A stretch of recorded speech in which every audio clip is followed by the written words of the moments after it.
جی اب جو ہمارے معزز مہمان ہیں ان کا تعارف آپ سے کروائے دیتے ہیں۔ اختیار ولی خان صاحب کوارڈینیٹر ہیں برائے وزیر اعظم۔ بہت شکریہ جی اختیار ولی صاحب آپ کے وقت کے لیے۔ Major general retired Tariq Rashid صاحب دفاعی تجزیہ کار ہیں، سیکیورٹی امور پر مہارت رکھتے ہیں، بہت شکریہ آپ کا بھی۔ احمد حسن العربی ہمارے ساتھ موجود ہوں گے ویڈیو لنک پہ، جو کہ بین الاقوامی امور سمیت سیکیورٹی امور کے بھی ماہر ہیں، ان سے بھی ہم بات کریں گے۔ اور آپ دونوں کی اجازت سے ذرا میں اختیار ولی خان صاحب سے سٹارٹ کروں گا۔ اختیار ولی خان صاحب، تھوڑا سا یہ کہ سہیل آفریدی آپ کی نظر میں وزیر اعلیٰ ہیں یا نہیں؟ بسم اللہ الرحمن الرحیم، بہت شکریہ۔ دیکھیں، وزیر اعلیٰ بننے کے لیے کوئی بھی کام آپ جب کرتے ہیں تو اس کے لیے آئینی تقاضے پورے کرنے ہوتے ہیں، اور اگر یہ ضروری نہ ہوتا تو آپ نے استعفیٰ پھر گورنر کو کیوں بھیجا، اور اگر گورنر کو بھیجا ہے تو پھر استعفے کی جانچ کرنا پھر گورنر کی ہی ذمہ داری بنتی ہے۔ آپ کے 2 استعفے آئے ہیں، دونوں پر دستخط ہیں لیکن الگ الگ ہیں، تو اس لیے اس کا جانچنا ضروری تھا۔ اگر آپ کے پاس مینڈیٹ تھا تو پھر آپ تھوڑا سا صبر کر لیتے، 2 دن اور ٹھہر جاتے، تو یہی کام جو آج آپ نے غیر آئینی، غیر دستوری، غیر اخلاقی اور غیر خیبر پختونخوا کے روایات کے طور پہ آپ نے کیا ہے، تو آپ روایات کے طریقے سے۔ شیر افضل خان مروت صاحب ہمارے ساتھ موجود تھے، وہ یہ کہہ رہے تھے کہ اگر انہیں 2 سے 3 دن مل جائیں گے تو گڑبڑ کا خدشہ ہے، کوئی تبدیلی کا خدشہ ہے، تو شاید اس وجہ سے وہ جلدی چاہ رہے ہیں۔ دیکھیں، میں آپ کو ایک بات بتاتا ہوں، اگر آپ کنٹینشنز پر جاتے ہیں اور آپ غلط فیصلے کرتے ہیں اور آپ غیر آئینی اقدامات اٹھاتے ہیں، آج جس طرح آپ نے وزیر اعلیٰ بنا دیا جلدی میں، بہت ہی تندی میں، تو یہ تو ایسا لگتا ہے جیسے نان کسٹم پیڈ وزیر اعلیٰ آپ لے آئے ہیں۔ اچھا، ڈیفینیٹلی اگر آئینی تقاضے پوری نہیں کریں گے تو یہ تو بغیر نمبر پلیٹ کے گاڑی ہو گئی، نان کسٹم پیڈ وزیر اعلیٰ ہو گیا، اور اب آپ در بدر پھر رہے ہیں کہ اس کا حلف کوئی لے لے۔ لیکن جا کے آپ چلے جائیے، پھر مفتی کوی سے حلف بھی لے لیں، آپ کے گھر کا کام ہے۔ پٹیالہ جیل سے نومینیشن ہوتی ہے، مفتی کوی آپ کا حلف لے لے گا، دیٹس اٹ۔ لیکن مجھے ایک چیز سمجھائیے کہ ایک صاحب جن کے بارے میں آپ خود کہتے تھے کہ وہ 3 ٹانگوں پہ ان کی حکومت کھڑی ہے، یعنی کہ ان کے بارے میں بھی تحریک عدم اعتماد لانے کا سوچا جا رہا تھا، لیکن نمبر کا ایشو تھا، اب وہ جانا چاہ رہے ہیں، وہ بار بار استعفے دے رہے ہیں، علی اعلان کہہ رہے ہیں کہ میں نہیں رہنا چاہ رہا، لیکن آپ کہہ رہے ہیں یا گورنر صاحب کہہ رہے ہیں کہ نہیں جی ان کو رہنا چاہیے، یا تصدیق ہوگی یا یہ مراحل پورے ہوں گے۔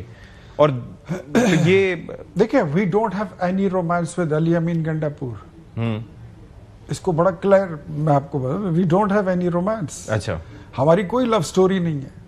علی امین گنڈا پور جو ہے وہ بھی ان کا بلو آئیڈ بیبی تھا۔ پرابلم یہ ہے کہ جو ان کا انکمنگ ہوتا ہے وہ بڑا پوتر ہوتا ہے، گنگا اور جمنا سے وہ ڈبکی لگا کے آیا ہوتا ہے، اس کی پوترتا پہ یہ قسمیں اور حلف اٹھاتے ہیں، لیکن جب آؤٹ گوئنگ بن جاتا ہے تو پھر اس کو یہ خود گالیاں دینا شروع کر دیتے ہیں، ہم نے تو نہیں دی، انہی کا وزیر اعلیٰ ہے۔ اگر مینڈیٹ آپ کے پاس تھا اور آپ کو اپنے ممبرز پر، دیکھیں الیکشن 2017-16 ایکٹ جو ہے، آپ اس کو اٹھا کے دیکھ لیں، اس میں صاف لکھا ہے آپ نے ووٹر کو ایک فری انوائرمنٹ دینی ہوتی ہے۔ 8 اکتوبر سے لے کر 13 اکتوبر تک، 8، 9، 10، 11، 12، 13، 5 دن سے انہوں نے ایم پی ایز کو سی ایم ہاؤس میں بند کر رکھا ہے۔ ان کے اپنے ایم پی ایز ہیں نا سر، اپنے کا مطلب کیا؟ وہ ووٹر ہیں، وہ انڈیپینڈنٹ ہیں، ان تک کسی کو بھی رسائی کرنے کی اجازت ہونی چاہیے۔ آپ ووٹ لینے کے لیے ہماری پارٹی کے پاس تو آ سکتے ہیں، لیکن مجھے ایک بات بتائیں، وزیر اعلیٰ کے انتخاب کے لیے ایم پی اے کے پاس نہیں جا سکتے۔ وزیر اعلیٰ کے انتخاب کے لیے جو طریقہ کار ہے وہ خفیہ ہے یا اوپن ہے؟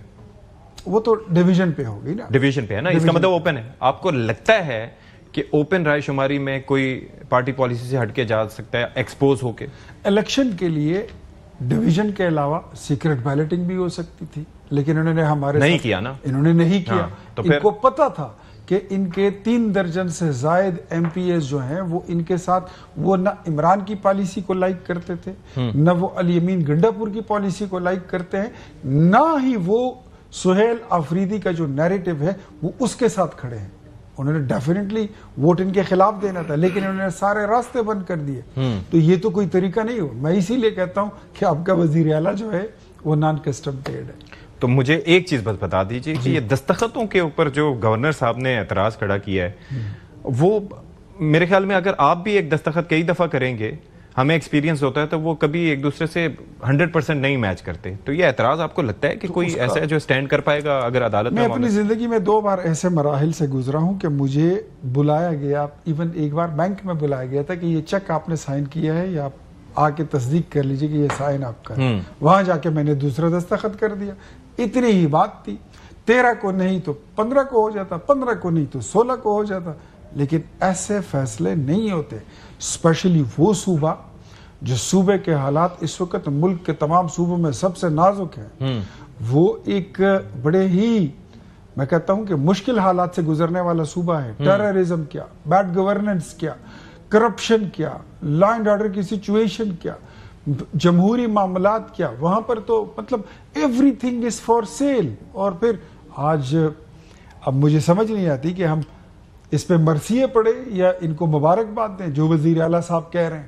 یہ کوئی باتیں ہیں کرنے کی کہ میں تو نہ اسٹیٹ کے ساتھ چلنا ہے, نہ میں نے ریاست کی پالیسی اڈاپٹ کرنی ہے, میں نے تو چلنا ہے جو مجھے آرڈر دے گا قیدی نمبر 800 چور میں اسی کے ساتھ چلوں گا. What does it mean? اگر آپ legally, illegally, custom paid, non custom paid آپ بنی گئے ہو, دس ڈزنٹ مین کہ یہ پورا ملک آپ کے نرغے اور قبضے میں آ گیا ہے. نو, یہاں پر پالیسی بنے گی, وہ وفاق بنائے گی اور صوبہ اس کو اڈاپٹ کرے گا, اس کو فالو کرے گا.